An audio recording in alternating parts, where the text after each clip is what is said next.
E aí, pessoal, beleza? Hoje eu vou falar sobre a estrutura de dados dicionário e eu até deixei aqui na tela, né, para facilitar vocês associarem assim aos pouquinhos variável simples e dois vetores aqui, um de inteiros e um de string. É, Qual é a diferença da estrutura vetor para a estrutura de dados dicionário? Tem um detalhe em comum. Ambas armazenam conjunto de elementos. Beleza. Só que a diferença de dicionário é que ela armazena um conjunto de pares de elementos. O que significa par de elementos?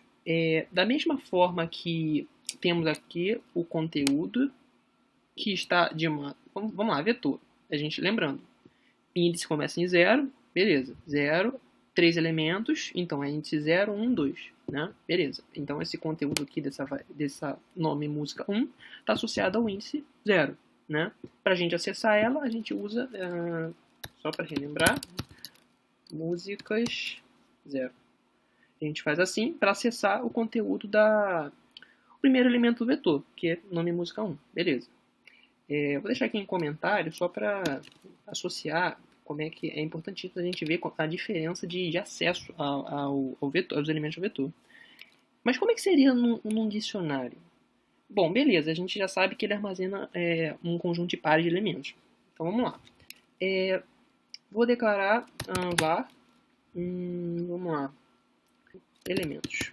Chama de um vetor chamado elementos. Elementos e qual é a diferença aqui? Por exemplo, se fosse um vetor de string, a gente ia declarar como? Assim, certo? Beleza. Só que a gente quer declarar um dicionário. Obrigatoriamente, cada índice está associado a um par. Então, a gente tem que especificar aqui que ele é string e cada string está associado ao quê? A um outro elemento, que não necessariamente precisa ser uma string. Por exemplo, eu podia associar uma string com um inteiro. Por exemplo, aqui, string inteiro, e isso quer dizer o quê? Todo elemento que a gente colocar aqui de um identificador string, ele está obrigatoriamente associado a um inteiro. Vamos criar um exemplo para facilitar o entendimento. Ó, mesmo esquema, a gente vai abrir o conchete como se fosse um vetor, né? Vamos criar um exemplo aqui. Eu quero uma string, vamos ver animais, né? É uma boa ideia. Vamos criar aqui sobre um conjunto de animais. Vamos lá. Primeiro, eu quero botar um nome. Vou criar uns nomes aqui, alternar entre inglês mesmo. Vamos lá, cat, né? E eu quero que ele esteja associado com qual valor? Vamos lá, um inteiro pode ser. Vamos supor que cada animal aqui ele tem um código. Eu vou inventar esse código. Por exemplo, 100. Começa por 100 o código. É um registro de animais de um zoológico. Começa por 100. Cada animal tem um identificador. Gato, 100. Beleza. Separei com vírgula. Dog. Opa. Dog é o. Opa. 2 pontos. 101. É o próximo. Deixa eu ver. Vou botar um pombo aqui para diversificar esse zoológico, que está muito simples. Beleza. Vamos lá. O que isso significa? Eu especifiquei que o nosso dicionário é formado por um par de string e inteiro, ou seja, cada string está associado a um inteiro. Cat está associado ao inteiro 100, dog ao 101 e pombo ao 102. Vamos fazer um print só para ter uma visão geral de como que funciona. Animais. Vamos ver. Ele exibiu exatamente o dicionário inteiro. Ou seja, todos os. Vamos chamar de registros, né? Isso aqui é um par, né? É um registro do nosso dicionário. Dog está associado ao código. Cat associado ao seu código. E assim por diante. Percebam que um detalhe importantíssimo assim, em comparação com o vetor é que diferente de vetor que existia uma ordenação, né? A gente inseriu primeiro esse elemento, depois esse elemento, e se a gente fizesse aqui, ó, print músicas, olha só o que vai acontecer. Ele exibe exatamente na ordem que eu atribuí, música 1, 2 e 3. Mas em dicionário não existe um critério de ordenação. Aí eu já vou explicar qual é o critério. Ó, deixa eu só comentar aqui para facilitar. Vamos lá, tirar esse print aqui. Por exemplo, se eu quisesse acessar o primeiro registro do meu dicionário. Vamos lá, animais. Qual é o primeiro registro? Vamos só tentar botar mesmo esquema de vetor. Vamos ver o que vai acontecer. Opa! Ele não reconhece esse índice. Por quê? Não existe um índice inteiro.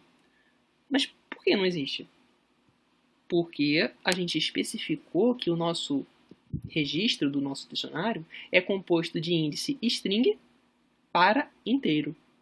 Ou seja, diferente de vetor, que a gente tinha implicitamente uns índices que a gente não precisava especificar por causa que o índice é criado automaticamente, justamente pela ordenação dos elementos. O primeiro elemento, obrigatoriamente, é o índice 0, o segundo elemento é o índice 1. Isso já é feito automaticamente. A gente não precisa especificar que, não, eu quero armazenar esse elemento no índice 5, assim. A gente não precisa. Quando a gente inicializa dessa forma, ele automaticamente atribui na ordem que a gente inicializou aqui. Só que dicionário, ele não funciona assim. Dicionário, a gente acessa ele através de um índice, que é exatamente o tipo, esse primeiro tipo que a gente especificou. String. Ele que vai ser o identificador do nosso índice.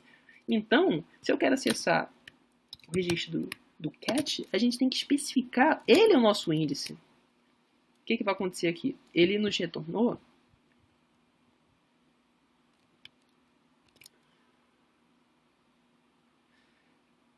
no caso, tem um detalhezinho que eu vou explicar num vídeo posterior sobre variáveis opcionais ou não, que, no caso, ali era um warning que apareceu, ele avisa que aquilo é uma variável, ele retornou, para exibir, ele vai retornar uma variável opcional, que opcional é o seguinte, ele pode ter valor ou não.